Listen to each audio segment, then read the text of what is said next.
One day one episode series में आप सभी का स्वागत है। पिछले एपिसोड में हमने देखा था कि कानून से बेखौफ होकर घूम रहे 4 टीनेज क्रिमिनल्स को ईआरबीबी ने बहुत सही तरीके से हैंडल करके अच्छा सबक सिखाया था। लेकिन इस बार उनके सामने सिर्फ बच्चों की लाइफ ही नहीं बल्कि उनकी पूरी फैमिली तक को बर्बाद कर देने वाला उससे भी खतरनाक एक माफिया आता है। तो चलिए कहानी शुरू करते हैं। जेल के अंदर एक फाइट के साथ इस एपिसोड की शुरुआत होती है। वहाँ घायल हुए चो ग्यू चियोल का ट्रीटमेंट करते वक्त वो रोते हुए अपनी गलतियां कबूल करता है। वो रोते हुए कहता है कि उसकी लाइफ में सबसे बड़ा सहारा सिर्फ चोई गायुन यानी वाजिन की वाइफ ही थी और उनके साथ की गई क्रूरता आज भी उसे अंदर ही अंदर सताती रहती है। ये सब सुनकर वाजिन के अंदर भड़क रहे गुस्से को हम साफ देख सकते हैं। अपने प्यार के कातिल पर आ रहे उस गुस्से को दबाकर वो वहाँ से निकल जाता है। जेल से निकलने के बाद वाजिन और शिक्षा मंत्री गांगशॉक जब कार में जा रहे होते हैं तब गांगशॉक वाजिन से पूछता है कि जब उस लड़के को चाकू मारा जा रहा था तब तुम बस चुपचाप क्यों देख रहे थे, और साथ ही वो उससे अपने दिल से बदले की भावना को निकाल देने के लिए भी कहता है। गायुन की यादें उन दोनों को बराबर दर्द दे रही थीं, लेकिन वे इसे बाहर दिखाए बिना नॉर्मल तरीके से आगे बढ़ते हैं। इसी बीच शिक्षा मंत्रालय में एक बड़ा हंगामा होता है। सिक्योरिटी वालों की आंखों में धूल झोंककर एक पिता गांगशॉक के ऑफिस में दौड़कर अंदर घुस जाता है। हाथ में कई सारे डॉक्यूमेंट्स लेकर पहुंचा वो शख्स मंत्री से अपने बेटे को बचाने की गुहार लगाता है। घुटनों के बल रोते हुए उस पिता को जब मंत्री शांत करा के बात पूछते हैं तब बच्चों के बीच फैले ऑनलाइन गैम्बलिंग का खतरनाक सच सामने आता है। उस पिता का बेटा ली जे युन एक नॉर्मल स्टूडेंट था, लेकिन ऑनलाइन गेम्स के जाल में फंसकर वो बहुत बड़े कर्ज में डूब चुका था। एक दिन जब कर्ज देने वाले गुंडे पिता को फोन पर धमकी देते हैं तब फैमिली को इस बड़े सच का पता चलता है। जब जेयुन से कर्ज की रकम पूछी गई तो उसका जवाब सुनकर माता पिता दंग रह जाते हैं। सिर्फ 1 या 2 लाख नहीं बल्कि लगभग 8.5 करोड़ वॉन का कर्ज उस छोटे से बच्चे ने गेम खेलकर चढ़ा रखा था। माता पिता ने अपनी सारी सेविंग्स और घर बेचकर मिले पैसों से वो सारा कर्ज चुका दिया और उसे प्यार से सुधारने की पूरी कोशिश की, लेकिन गैम्बलिंग की इस काली दुनिया ने उसे इतनी आसानी से नहीं छोड़ा। फोन पर आने वाले फ्री बोनसों ने उसे दोबारा उसी जाल में खींच लिया। जब उसने फिर से पैसे गंवाने शुरू किए तो पिता उसकी पिटाई कर देते हैं, लेकिन बात यहीं खत्म नहीं हुई। कर्ज देने वाले गुंडे पिता के वर्क प्लेस पर पहुंच गए और सहकर्मियों के सामने उनकी बेरहमी से पिटाई कर दी। आखिरकार मजबूर होकर उस पिता को घर छोड़कर भागना पड़ा। बेटा जिंदा भी है या नहीं ये जाने बिना वो पिता 6 महीने तक पुलिस और दूसरे डिपार्टमेंट्स के चक्कर काटता रहा, लेकिन किसी ने उसकी मदद नहीं की। तभी अपनी आखिरी उम्मीद के तौर पर वो ईआरबीबी के पास पहुंचता है। इस बड़े माफिया के सरगना को पकड़ने के लिए वे हमारे बॉम ग्योन डे को एक नए ट्रांसफर स्टूडेंट के रूप में सीक्रेटली नकवान हाई स्कूल भेजते हैं। ग्योन डे वहां पहुंचकर जब क्लास में बैठता है तो देखता है कि बाकी बच्चे ऑनलाइन गेम्स में पैसे उड़ा रहे हैं और जैकपॉट लगने पर खुशियां मना रहे हैं।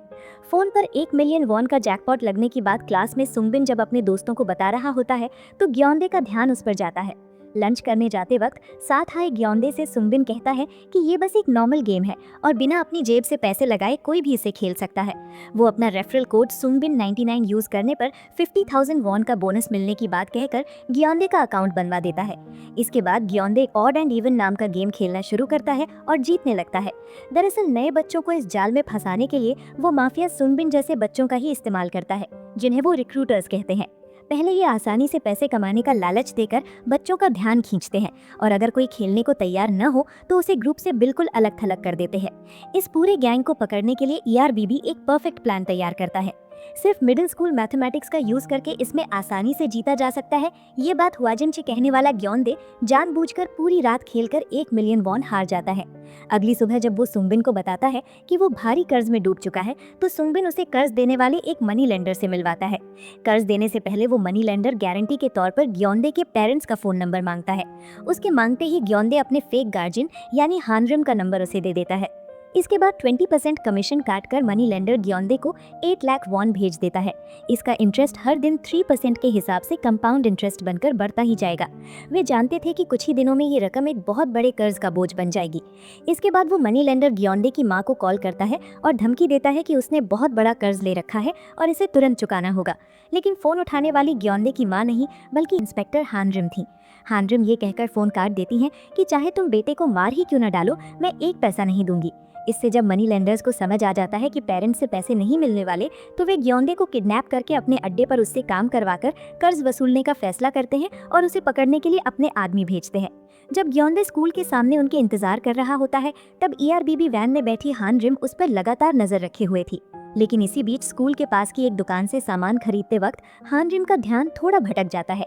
ठीक इसी मौके का फायदा उठाकर वहां पहुंचे गुंडे बच्चों को घेर लेते हैं और उनके फोन छीनने लगते हैं। वे ग्योंदे के पास आकर उसका फोन भी छीन लेते हैं।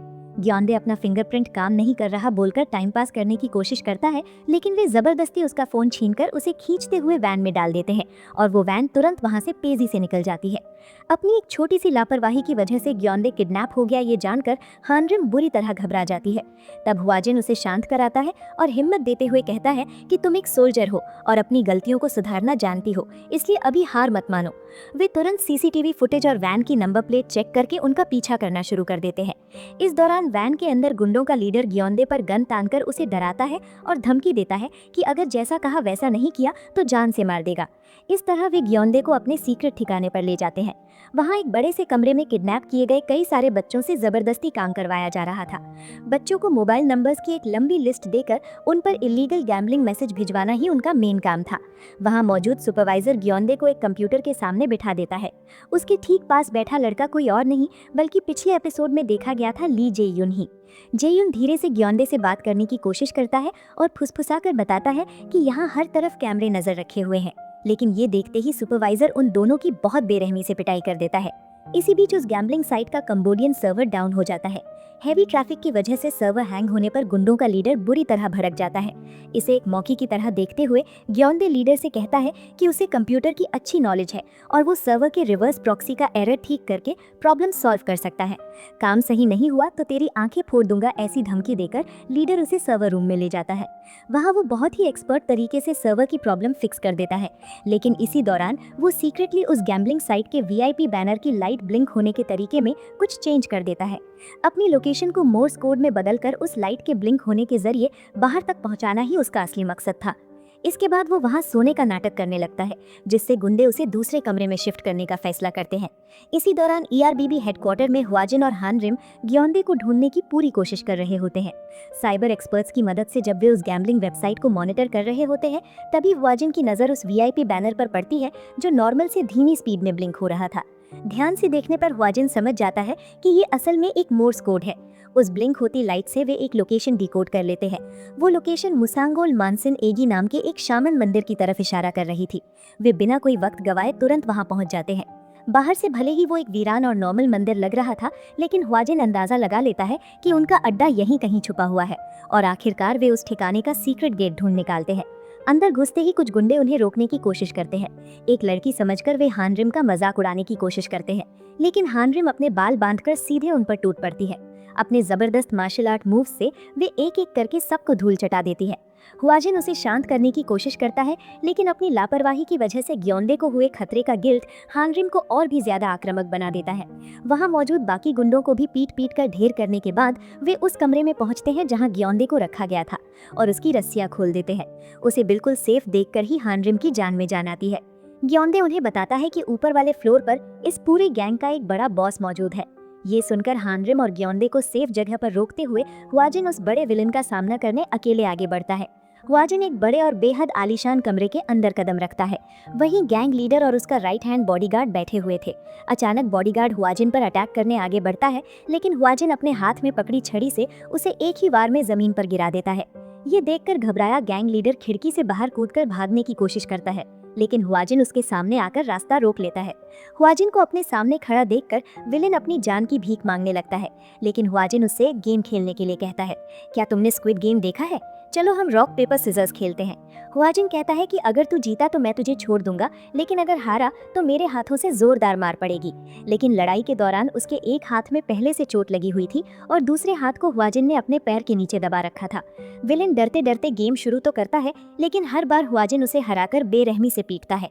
आखिरकार विलेन रोते हुए कहता है, मैं चाहे कुछ भी कर लूं, आखिर में मैं हार ही रहा हूं। तब हुआजिन उसके चेहरे पर देखते हुए वो कड़वा सच बोलता है, बिल्कुल ऐसा ही तुमने उन मासूम बच्चों के साथ भी किया था। कभी न जीतने वाले एक जाल में घसीटकर तुमने उनकी दोस्ती, फैमिली और उनकी स्कूल लाइफ को बर्बाद कर दिया। तुमने अपने माता पिता के दिल को तोड़ कर रख दिया। ये कहते हुए हुआजिन उसे पीट पीट कर अधमरा कर देता है। इसके बाद ईआरबीबी वहां फंसे ली जे युन समेत सभी बच्चों को सही सलामत रेस्क्यू कर लेती है। अपने बेटे को वापस पाकर जे युन के पिता खुशी से मंत्री चोई गांगश्योक को थैंक यू बोलते हुए रो पड़ते हैं। मंत्री उन्हें दिलासा देते हैं और समझाते हैं कि आगे भी बेटे पर भरोसा रखना और हमेशा उसके साथ खड़े रहना। इसके बाद इस फ्रॉड में मददगार बनी सुंगबिन जैसे टीनेज रिक्रूटर्स को भी ईआरबीबी पकड़ लेती है और ये पक्का करती है कि उन्हें स्कूल लेवल पर और क्रिमिनल लॉ के तहत कड़ी से कड़ी सजा मिले। लेकिन सुंगबिन बहस करने लगता है कि वे भी विक्टिम हैं और बड़ी क्रिमिनल्स की धमकियों के दबाव में आकर उन्होंने ये सब किया। ये सुनकर वाजन का गुस्सा 7वें आसमान पर पहुंच जाता है। वो बच्चों पर भड़क उठता है। क्या तुम लोग विक्टिम हो? असली विक्टिम तो तुम्हारे पेरेंट्स हैं, जिन्होंने तुम्हारा कर्जा चुकाने के लिए अपनी जिंदगी भर की सेविंग्स और घर तक बेच दिया। वो पिता असली विक्टिम है, जिसने अपने बेटे से भी छोटी उम्र के गुंडों और अपने कलीग्स के सामने मार खाकर भी अपने बच्चे को बचाने के लिए घुटनों के बल बैठकर भीख मांगता रहा। वो माँ असली विक्टिम है, जिसने बेटे को संभालने के लिए जब पति ने नौकरी छोड़ दी तो होटल में बर्तन धोने का काम शुरू कर दिया। गैम्बलिंग खेलने का फैसला पूरी तरह तुम्हारा था और इसकी पूरी जिम्मेदारी भी तुम्हारी ही बनती है। वाजिन की ये बातें सुनकर बच्चों को अपनी हरकत पर शर्म आ जाती है। वो समझ जाते हैं कि उनसे कितनी बड़ी और भयानक गलती हुई है। उन्हें अपनी गलती का एहसास कराने और जिंदगी का असली सबक सिखाने के लिए ईआरबीबी एक नया प्लान बनाती है। वो तय करते हैं कि इन बच्चों से कड़ी मेहनत और फिजिकल लेबर करवाकर पेरेंट्स का कर्जा चुकाया जाएगा। इस हार्ड वर्क के जरिए बच्चे मेहनत की असली वैल्यू को समझने लगते हैं। जब ग्योंगडे सारा हिसाब लगाकर दिखाता है कि पेरेंट्स को कितना पैसा चुकाना बाकी है, तो वो भारी रकम देखकर बच्चे अपना सिर पकड़ लेते हैं। अब से वे स्मार्टफोन्स का यूज नहीं कर पाएंगे, ये कहते हुए वाजिन उन्हें पुराने पेजर्स थमा देता है। अब सिर्फ उन पेजर्स के जरिए ही वे एक दूसरे को जरूरी मैसेज भेज सकते हैं। वाजिन उन्हें याद दिलाता है कि आज़ादी के साथ साथ बहुत बड़ी जिम्मेदारियां भी आती हैं। इसी दौरान अपनी लापरवाही की वजह से ग्योंगडे को चोट लगने का अफसोस लिए हानरिम उसे एक मोबाइल शॉप पर लेकर जाती है। हानरिम कहती है कि वो उसके छीने गए फोन के बदले एक ब्रांड न्यू फोन दिलाएगी।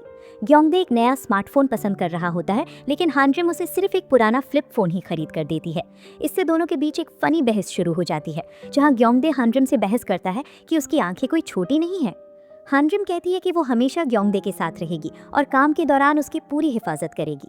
लेकिन इसी दौरान पॉलिटिकल फील्ड में एक बहुत बड़े बदलाव की शुरुआत करने के लिए मंत्री चोई गांगसेओ पूरी तरह तैयार थे। इस केस की सक्सेस के साथ कई परिवारों की खोई हुई शांति और खुशियों को वापस लौटाने में ईआरबीबी कामयाब रही। बच्चों की लाइफ बर्बाद करने वाले ऑनलाइन गैम्बलिंग माफिया को सक्सेसफुली खत्म करके ईआरबीबी ने एक और नया माइलस्टोन हासिल कर लिया और मीडिया रिपोर्ट्स के अनुसार वे ऑपोजिशन लीडर गीताई से 17% आगे चल रहे हैं। आने वाले प्रेसिडेंट इलेक्शन में क्या चोई गांगसेओक चुनाव लड़ेंगे? यही बात इस वक्त पॉलिटिकल गलियारों में सबसे बड़ा हॉट टॉपिक बनी हुई थी। इसी बीच एक रेस्टोरेंट में चोई गांगसेओक और ऑपोजिशन लीडर गीताई की आमने सामने मुलाकात होती है। वहां गीताई बहुत चालाकी से मंत्री को नीचा दिखाने और बेइज्जत करने की कोशिश करता है। गीताई सीधे उनके मुंह पर आरोप लगाता है कि चोई गांगसेओक अपनी ही बेटी के मर्डर को अपने पॉलिटिकल फायदे के लिए इस्तेमाल करके लोगों की सिंपैथी हासिल करके प्रेसिडेंट पद का चुनाव लड़ना चाहते हैं। लेकिन अपने अंदर के गहरे दर्द को जरा भी बाहर ना आने देते हुए एक सच्चे लीडर की तरह बेहद शांत रहकर और चेहरे पर मुस्कान के साथ मंत्री उसका सामना करते हैं। जल्द ही गीताई को अपनी ही पार्टी के अंदर से एक बहुत बड़ा झटका लगता है। चोई गांगसेओक की बढ़ती पॉपुलैरिटी और गीताई की गिरती रेटिंग्स की वजह से पार्टी के बाकी नेता गीताई को साइडलाइन करके एक नया कैंडिडेट चुनने के लिए सीक्रेटली एक इमरजेंसी मीटिंग बुलाते हैं। ये बात पता चलते ही गीताई बुरी तरह भड़क जाता है। वो कमरे में अपने असिस्टेंट्स पर चिल्लाते हुए जबरदस्त हंगामा खड़ा कर देता है। वो पूछता है कि पार्टी हेड होने के बावजूद मुझसे बिना पूछे ऐसी मीटिंग बुलाने की उनकी हिम्मत कैसे हुई। इस भारी संकट के बीच उसके ऑफिस में एक असिस्टेंट अंदर आता है। वो बताता है कि गीताई से मिलने एक अनजान शख्स आया है, जिसके पास ईआरबीबी को पूरी तरह तबाह कर देने वाला एक बहुत बड़ा सीक्रेट है। मंत्री चोई गांगसेओक और ईआरबीबी के पतन की वजह बनने वाला वो सीक्रेट आखिर क्या हो सकता है और वो अनजान शख्स कौन है? इन्हीं सवालों को छोड़ते हुए एक जबरदस्त सस्पेंस भरे क्लाइमैक्स के साथ ये एपिसोड खत्म होता है। अगर वीडियो पसंद आया हो तो लाइक करना और चैनल को सब्सक्राइब करना मत भूलिएगा। अगले एपिसोड में फिर मिलेंगे। Thank you.